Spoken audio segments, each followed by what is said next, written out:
नमस्ते, म सुन्दर थापा मगर। हामी यस बेथानचोक 6 समृद्ध गाउँ सुखी समाज बनाउने अभियानमा हामी चाहिँ जुटेका छौँ। त्यसमा त्यस सुखी समाज निर्माणको लागि नेकपा एमालेको तर्फबाट वडा अध्यक्षको उम्मेदवारको हैसियतले म अहिले यस नेकपा एमालेको तर्फबाट यस वडामा चाहिँ उम्मेदवार उठेको छु र यस सुखी समाज निर्माणको लागि हामीले गर्नुपर्ने कुराहरू धेरै छ। यसमा के छ, सुखी समाज त्यत्तिकै सुखी समाज भइदो रहेनछ।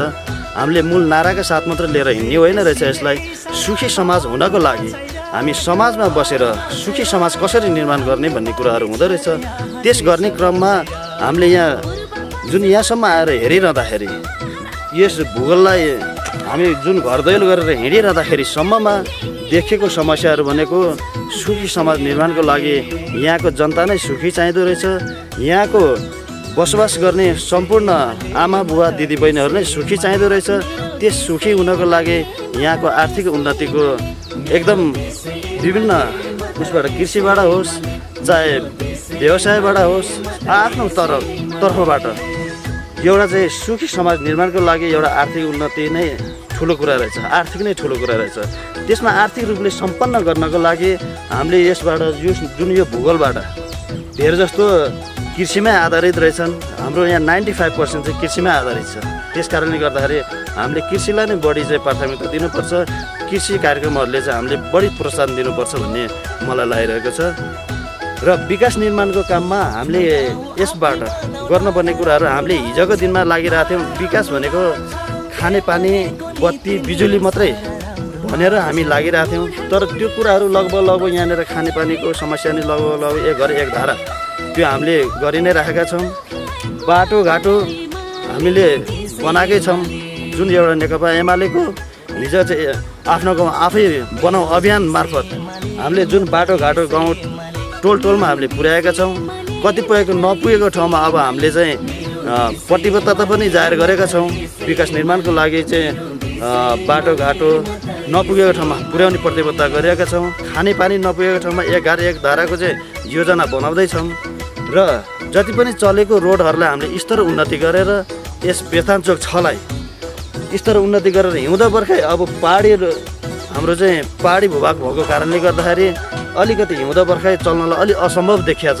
यहाँ चाहिँ बाटोघाटोहरू त्यो बाटोघाटोलाई स्तर उन्नति गरेर हिउँदो बर्खै चल्नेसम्मको हाम्रो योजनाहरू छ र रहेको कुरा हामीले चाहिँ यहाँ जुन बेथानचोक 6 लाई हामीले चाहिँ हिउँदो बर्खै चल्नको लागि अलिकति सर्टकट दूरीको उसमा हामीले यो यही तोड्केदेखि यता छापडाँडा अनि त्यसपछि आएर यो सिउरानी यो थिन्साप हुने बाटोलाई पनि हामीले एकदम मध्यबिन्दुमा राखेका छौँ। किन भन्दाखेरि हामीलाई हाइवेको रूपले नजिक किन पर्दो रहेछ भने यो जाँदाखेरि यहीँ तोड्केसम्ममा हामीलाई पनौती नगरपालिका पर्ने, त्यसबाट यता आउँदाखेरि तपाईँको चाहिँ जुन नजिक यो तोड्के भन्ज्याङ हुँदै छापडाँडा निस्किनलाई अब स्तर उन्नति गरेर त्यसबाट चाहिँ त्यो पालिकासित त्यो नगरपालिकासित मिलेर काम गर्दाखेरि चाहिँ हामीलाई चाहिँ हिउँदो बर्खै चल्नको लागि यो भेगको लागि यो सिउरानी साबिकको 6, 7, 3, 4, 5 को लागि चाहिँ एकदम सर्टकट हाइवे बन्द रहेछ। त्यसकोमा पनि हामीले यस घोषणा पत्र मार्फत हामीले चाहिँ घोषणा पत्रमा राखेका छौँ र त्यस आधारले हामीले अब भोलि गएर खानेपानीको यो अहिले जुन एक घर एक धारा यहाँ चलिरहेको छ, अब हामीले 3, 4, 5 को लागि नै एक घर एक धारा चाहिँ हामीले डिभिजन कार्यालयबाट टेन्डर प्रक्रिया मार्फत हामीले एक घर एक धाराको पनि अभियान हामीले चलाइसकेका छौँ। त्यो टेन्डर प्रक्रियामा छ र अब आउने उसमा यो अहिले चलिरहेको एक घर एक धाराको विषयमा पनि धेरै कुराहरू यहाँ अब उठिरहेको छ, तर यो सम्पन्न हुन लागिसकेको छ। यसको पछि विषयमा नम्बरको लागि मेन एजेन्डा भनेको हामीले हाम्रो चाहिँ जुन यहाँको चाहिँ एकमा यो रोड नै स्तर उन्नति नै रह्यो हिउँदो बर्खै चलाउन लागि। दोस्रो कुरा भनेको जुन हामीले जुन मनको पालामा वृद्ध भत्ता चाहिँ तपाईँको चाहिँ 100 रुपियाँबाट सुरु गरेका थियो, त्यसलाई अहिले 4000 पुर्याएको छ। भोलिको खण्डमा त्यो जाँदाखेरि केन्द्रीय लेभलबाट 5000सम्म पुग्छ र त्यो भत्ता लिनको लागि हामीले व्यवस्था गरेको भत्ता अहिले बुढाबुढीलाई राम्रो सुविधाको लागि भनेर दिएको भत्ता, त्यो भत्ता लिनलाई अहिले बुढाबुढी गाडी चढेर हिँड्नु नसक्ने बोकेर लानुपर्ने स्थिति छ पालिकासम्म। त्यो अवस्थालाई हामीले घर दैलोको कार्यक्रम मार्फतै त्यो हामीले चाहिँ घर दैलो अहिले जसरी घर दैलो गरेर हामी भोट मागेर हिँड्छौँ, घर दैलो मार्फतै हामी घर घरमा वृद्धलाई त्यो वृद्ध भत्ता पुर्याउनेछौँ। र दोस्रो कुरा, यस ठाउँमा चाहिँ तपाईँको एम्बुलेन्सको अति नै आवश्यक छ। एम्बुलेन्सलाई हामीले पहिलो वर्षदेखि नै हामीले चाहिँ एम्बुलेन्स यो उसबाट प्रत्येक वडाबाट यो बेथानचोक 6वै वडामा प्रत्येक वडामा एकवटा एम्बुलेन्स राखेर निःशुल्क सञ्चालन गर्ने उसमा छौँ। र शिक्षाको विषयमा लिनुहुन्छ भने हामीले शिक्षा पढ्नेलाई अलिकति फरक गरेर त्यसलाई नेपाली मिडियमबाट ल्याएर अङ्ग्रेजी मिडियमबाट नै हामीले चाहिँ यहाँको शिक्षा स्तर अलिकति विकास गर्नुपर्छ भनेर हामीले त्यसमा पनि लागिरहेको। यसमा यो विषय खासै तामाङकोमा मात्रै होइन जस्तो लाग्छ मलाई। यो विषय तामाङ लगायत हामी यो तामाङ बेसी भएको कारणले गर्दा यसमा तामाङको बहुल्यता भएको कारणले गर्दाखेरि तामाङमा यो समस्या देखिएको छ। भोलि गएर यो मगरमा पनि देखिएको छ, थारूहरूमा पनि यो समस्या देखिएको छ होइन। हामी मगरको भूगोलमा जाँदा मगरकै उसमा त्यो समस्या देखिएको छ। त्यस कारणले गर्दाखेरि हो यसमा चाहिँ हामीले पनि हिजो हामी जनजातिको हिसाबले हामीले यो कुराहरू चाहिँ हिजो जनजाति उसबाट उठाइराखेको हो। जुन एउटा चाहिँ हामीले तल्लो एउटा प्राथमिक शिक्षासम्म चाहिँ हाम्रो चाहिँ आफ्नै मातृभाषाको आफ्नै भाषाको चाहिँ शिक्षा चाहिन्छ भन्ने उसमा चाहिँ हामीले हिजोदेखि माग उठाइ नै आएको हो स्थानीय उसमा। त्यस कारणले यो हुनु जरुरी नै छ। खानेपानीको लागि अहिले आएर यसमा के छ भन्दाखेरि अहिले लगभग खानेपानीको हाम्रो यहाँ मुहानहरू भनेको यही हाम्रो यो महाभारत लेख, यसमा पनि तपाईँको चाहिँ यो हाम्रो सिमसी खोलादेखि माथिबाट जुन मुहानहरू चलिरहेको छ त्यो तपाईँको 5 नम्बरमा पर्दो रहेछ। यहाँ हामीले जति पनि चलिरहेको मुहानहरू, अब यसमा हामीले सबै त्यतैबाट पुरानै मुहानहरूलाई कतिपय पुरानै मुहानहरूलाई चाहिँ हामीले चाहिँ दर्ता गराएर त्यसलाई नयाँ ढङ्गबाट चाहिँ एक घर एक धाराको लागि त्यसैबाट हामीले उपलब्ध गराइरहेका छौँ।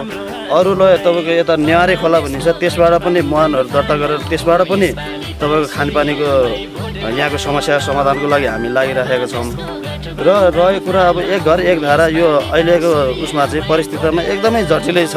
किन भन्दाखेरि हाम्रो पहिलाको पानीले नै पुर्याउन सकेको छैन। पहिलाको पानीले किन पुर्याउन सकेन भन्दाखेरि त्यसले पुर्याउन सकिन्थ्यो, तर मान्छेलाई अब समयअनुसार सुविधा बढी चाहिन्छ रहेछ। सुविधा के को लागि चाहिन्छ भने अब एउटा धारा हुन्छ, त्यो धारामा गयो भने 5वटा टुटी जोडिरहेको हुन्छ घर घरमा ल्याउनको लागि। त्यसले गर्दा एक घर एक धाराको चाहिँ अवधारणा ल्यायो भने यो समस्यालाई समाधान हुन्छ भनेर हामीले विभिन्न ठाउँबाट गर्नुपर्ने पहलहरू विकास योजनाको लागि जुन खानेपानी डिभिजन कार्यालयदेखि लिएर विभिन्न ठाउँबाट चाहिँ हामीले यो समस्या समाधान गर्छ। यहाँनिर अब तपाईँले भन्नुभयो कसरी हुन्छ के चिजबाट हुन्छ भने हाम्रो यो हामी यस समाज यो ठाउँ भनेको यो 6 नम्बर अथवा बेथानचोकै भनौँ, एक किसिमले हाम्रो यहाँ चाहिँ 95% कृषिमा रहेछ।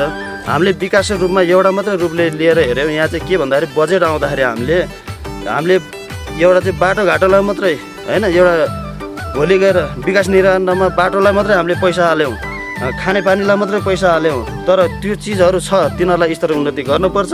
अब विकासको निर्माणको लागि हामीले गर्नुपर्ने मैले देखेको भोलि गएर कृषिमा एउटा चाहिँ आधारित हामी कृषि योजनाहरू ल्याउनुपर्छ। त्यसमा चाहिँ भोलि गएर चाहिँ अब एउटा टोलमा मानव एकछिनलाई यो एउटा शिवरानी टोल हो, एउटा एबिसिडी अरू उदाहरणको लागि धेरै टोलहरू छ। टोलमा 5 लाख हालेर विकास मात्रै होइन, 2 लाख हालेर विकास मात्रै होइन, त्यहाँको माटो खनेर मात्रै विकास होइन। माटोमा उब्जने हुने चिज यहाँको माटोले यहाँको भूगोलले यहाँको चाहिँ एउटा समयअनुसारको चाहिँ के चाहिँ अब कृषि गर्दा ठिक हुन्छ। यहाँको भूगोलले के मागेको छ, यहाँको शैक्षिक योग्यता भएको युवाहरूले के मागेको छ त्यो चिजहरू हामीले पुर्याउनु पर्छ जस्तो मलाई लाग्छ। यहाँ चाहिँ अब भोलि गएर चाहिँ योग्यता अनुसारको सिपमूलक कार्यक्रमहरूदेखि लिएर सबै दिन सक्यो भने हामीले चाहिँ त्यही नै विकास हो जस्तो, र त्यसरी नै विकसित चाहिँ अलिकति विकसित समाज हामीले बनाउन सक्छ र यहाँको विकास निर्माण पनि त्यसैले टेवा पुग्छ मलाई। यो राजनीतिक उसमा गठबन्धन भन्ने कुरो अब केन्द्रीय स्तरबाट चलिरहँदाखेरि यहाँसम्म आउँदाखेरि यो सायद तल्लो तहमा यो गठबन्धनले खासै असर पारेको म देख्दिनँ। किन देख्दिनँ भन्दाखेरि उनीहरू माथि गठबन्धन भएको छ। यहाँ हाम्रै अहिले भन्यो भने पालिकामा गठबन्धन छ, वडामा प्रत्येक वडामा खासै व्यक्ति एकवटा पार्टी नै लागिरहेको छ। त्यो खासै त्यो गठबन्धनको खासै असर किन पर्दैन भन्दाखेरि हामी युवा जोस जाँगर युवा शक्तिका साथ अलिकति यो बेथानचोकलाई परिवर्तन गर्नुपर्छ भन्ने भोलि हिजो हामीले चाहिँ एउटा प्रतिबद्धताका साथ हाम्रो राष्ट्रिय एउटा नारा छ, समृद्ध नेपाल सुखी नेपाली भन्ने एउटा नारा छ। त्यस नारालाई नै बोकेर हामी यहाँसम्म आउँदाखेरि त्यसको आधारमा टेकेर चाहिँ यहाँको चाहिँ विकास गर्नुपर्छ। यहाँको वृद्धदेखि लिएर युवाहरूलाईदेखि स्वरोजगारकोदेखि लिएर वृद्धको भत्तादेखि लिएर यहाँको चाहिँ एकल महिलाको भत्ताहरूदेखि लिएर त्यस कारणले गर्दाखेरि हामी चाहिँ एकल उसमा पनि चुनाव जित्छौँ भन्ने चाहिँ किन लाग्यो भने यो भिजनले गर्दाखेरि यो यहाँको चाहिँ अब अरू पार्टीहरू यो भन्न त अब उसले म जित्छु भन्छ त्यसले म जित्छु भन्छ हामी चाहिँ युवा पुस्ताको कारणले गर्दाखेरि युवाहरूको चाहिँ एउटा जोस जाँगर एकचोटि हेरौँ भन्ने यहाँको जनता तमाम जनताहरूमा पनि त्यो लागि नै राखेको छ उनीहरूले एउटा चाहिँ युवाको नेतृत्वमा यहाँको विकास हेरौँ भनेर लगभग युवा वर्ग मात्रै होइन अब बुढाबुढीहरूसम्म जाँदाखेरि पनि ल है बाबु एउटा चाहिँ नेकपा एमाले गर्दाखेरि मेरो चुलो बलेको छ भन्नेसम्मको चाहिँ त्यो ठाउँसम्म पुग्दाखेरि हामी जहाँसम्म लाग्छ त्यही आधारले यो चुनाव जित्छौँ र चुनाव जितिसकेपछि यहाँको विकास निर्माणमा अझ सहज भूमिका र सरल तरिकाले हामी यहाँको विकास निर्माण गरेर देखाउँछौँ त्यस कारण पनि एकदम ढुक्क छु यहाँसम्म आइरहँदाखेरि यस हाम्रो यस बेथानचोक 6 नम्बरमा तपाईँको 2735 मत रहेछ अहिले मतदाता सङ्ख्या अहिले भोट हाल्ने त्यसमा लगभग खस्ने मत भनेको 1800 देखि 1900 खस्दो रहेछ यसमा 5 पार्टीको चाहिँ एउटा उम्मेदवार छ त्यसमा सबै ल अब बाँडिँदाखेरि यसमा चाहिँ लगभग अलि बढी नै मत ल्याएर बहुमतै मत ल्याएर जित्दाखेरि 600 मत ल्याउँदाखेरि यसमा मजाले जितिन्छ भन्ने मेरो आकलन छ।